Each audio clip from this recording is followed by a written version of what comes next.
Merry Christmas, it's me Annette here with a little video for you. I got a new one of these and I think it's gonna work. So far it let me turn it on, so hopefully it's gonna work. So it is Christmas Day and I am making this video for you on Christmas Day. I've been thinking about you all day because I know you're suffering some of the same pain I'm suffering today. And so I wanted to get on here and share some things, some quotes with you. I came across a poem, not really a poem, a writing of some words of wisdom by a woman probably about a month ago. And I want to share it with you because she specifically addresses the holidays. And I'm going to share it with you. Her name is Deborah Lee. And so I do want to give her credit. So the title of the writing is "The Problem Isn't Your Parents." If you can sit at a holiday table in comfort while knowing your parents are facing the hardest days of their lives, the problem isn't them. If you can look your children in the eye and tell them their grandparents are unworthy, unnecessary, or erased, and think that cutting them off from their own blood and history will somehow protect them, the problem is not your parents. If you can ignore, block, mock, or punish the people who raised you, then turn around and paint yourself as the wounded one, that is not strength. That is manipulation. And if your parents loved you, showed up for you, and did their best with the tools they had, and you still choose to hurt them in these ways, the problem has never been them. It is you. I can't tell you how much I agree with this. This is absolutely true. The things I've seen these kids say, and when they've infiltrated parent groups, these are the kind of things they do. These are the kind of things they say. Very, very awful kind of things are happening towards parents and grandparents. It's you know, I've said before, you know from what you're seeing that it is an epidemic. And I also have a couple of quotes to share. One is from Shakespeare, King Lear, how sharper than a serpent's tooth it is to have a thankless child. So this is so true. When I was a kid, I'm dating myself here, but after Sunday night Disney movie, Wild Kingdom used to be on, and I remember seeing snakes, and they would open their mouth and these huge fangs would like unfold and come out. I couldn't understand how they fit in the mouth of the snake, and they were sharp, and they would show, you could see like venom dripping off the tip of the fang, and it was just this sharp, horrid, terrifying thing. And Shakespeare compared that, the sharpness of a serpent's tooth, to having a thankless child. This is one of the reasons I advised you earlier not to send gifts if you are going to have a hard time dealing with the rejection of the gift, the lack of appreciation, the thanklessness, because it's not worth it for you to do that if you have the expectation that you're going to be appreciated. If you have the expectation that you know your kid's not going to be thankful, you know they're going to reject you, you know you're not going to hear from them, if you have that low expectation of them and their response, then I think it's okay to do it. But otherwise, if you go into things expecting some kind of appreciation or thankfulness and you don't get it, that's going to be that sharp serpent tooth to you. And that's why I don't recommend that unless you're at a point where you can accept that that's going to probably happen. The other one, and I think I may have shared this with you, I'm not really sure. I wrote it down over a month ago, but a monk once said, imagine being bitten by a snake, and instead of focusing on healing from the poison, you chase the snake to understand why it bit you and to prove that you didn't deserve it. So yeah, I think I shared that with you earlier, but since we're on the theme of a snake quote, I wanted to share it again. So imagine being bitten by a snake, and then instead of dealing with the poison, you're chasing the snake down to convince you that you shouldn't have been bit. And in the meanwhile, in the time being, meanwhile, you're dying from the poison. So we got to work on that poison. We got to get that poison out of you. And while we're doing that, I never advocate chasing your children. You know, in the parable of the prodigal, the father did not chase the son. That's a biblical, that's kind of a biblical concept in that parable, that he did not chase the son. And so I don't recommend chasing your children, because they have inflicted a horrible, horrible poisonous wound on you. So do not chase them.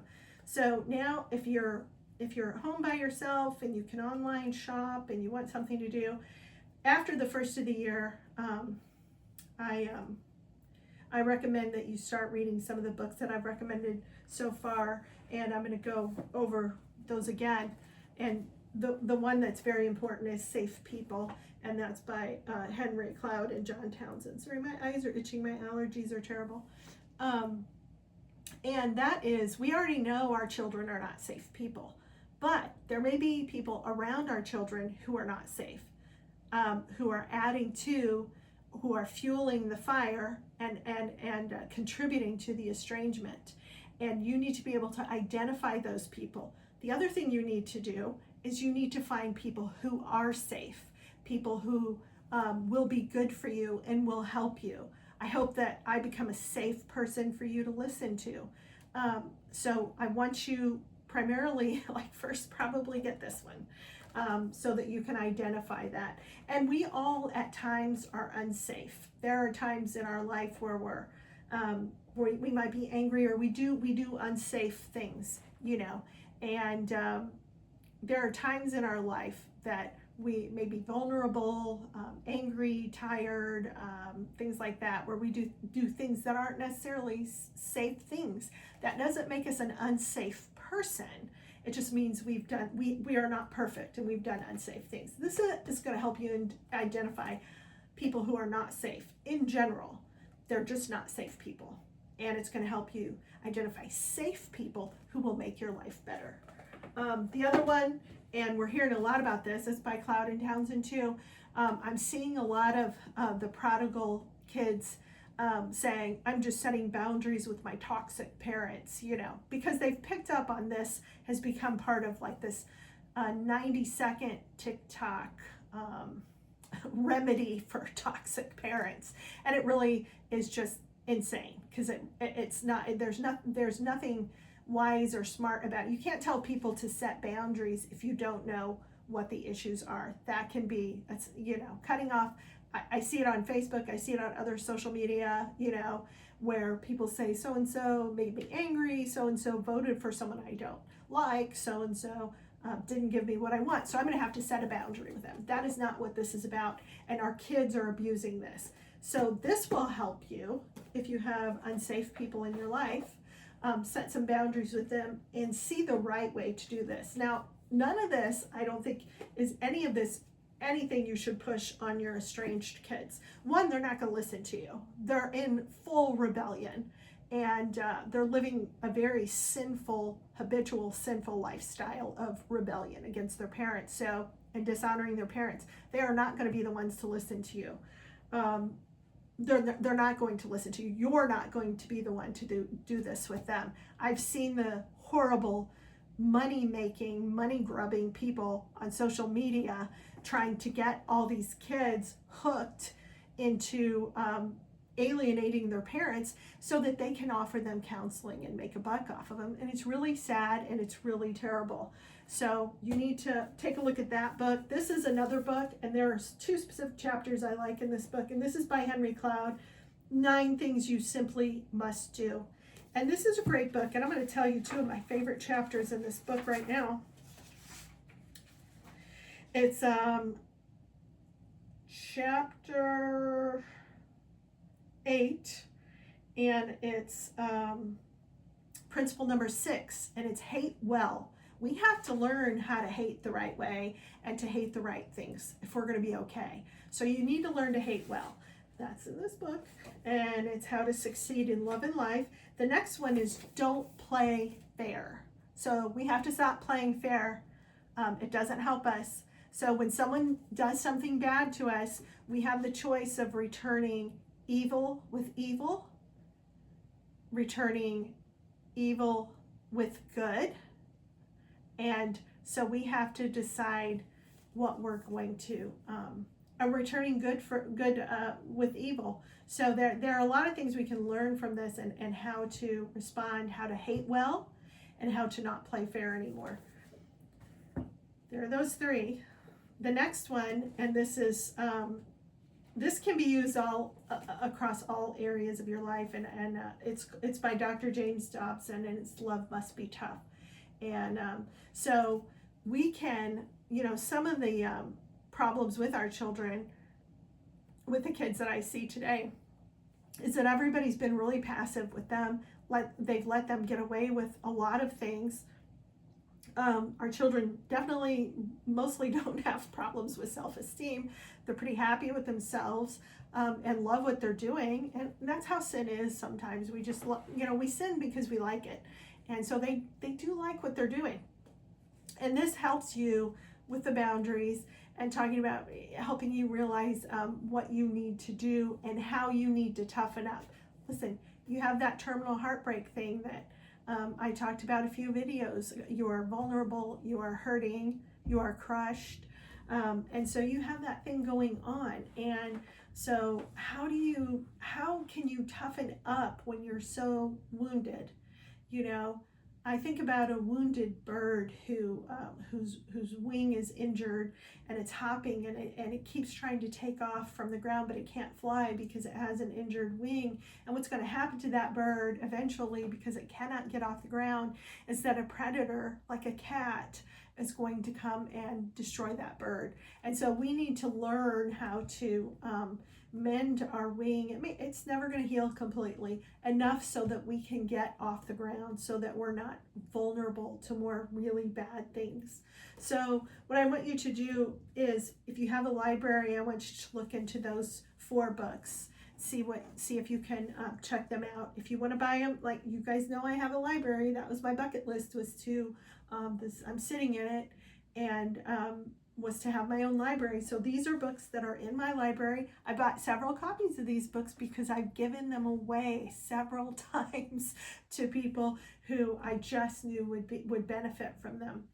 So you can buy them on Amazon. They're in paperback. If you can't find them there, sometimes you can buy them on eBay a lot cheaper, because you can buy them used you can buy them for $3 or $4 with free shipping. So I recommend you buy yourself some Christmas gifts today. Okay, so buy some Christmas gifts today. The other thing I want to tell you is that it was my second video. I talked to you about making a bucket list. I hope you've taken some time to do that. And I hope you've come up with some things you want to do. They don't have to be big, huge, grandiose things. They don't have to be really super, super duper expensive things. They can be a goal that you set that might be a little costly, that you have to sell some things. You have to make some changes to make it happen. I talked to you a lot about making that bucket list and doing those things so that you have something to look forward to. So I hope that in spite of, what is going on in your life, and I know today you're missing your children, you might be missing grandchildren.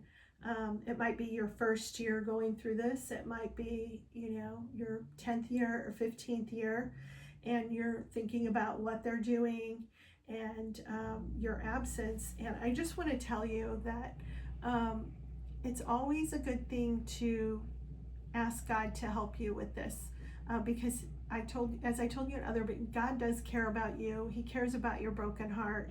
He cares about what has happened to you. He knows that you are, you're on the receiving end of some very serious sinful behavior by your children. And so God does understand that. So I want to encourage you today. Today would be a great day as we celebrate the birth of Christ. Today, his kingdom came to earth. And today would be a great day for you to give your life to Christ. And you don't have to know everything about the Bible. You don't have to have any answers. You don't have to go to church. You can do that right now. You can pray and believe that there is something, whether people like to believe it or not, there was this baby born that separated time. and no one denies his existence. They just deny who he is.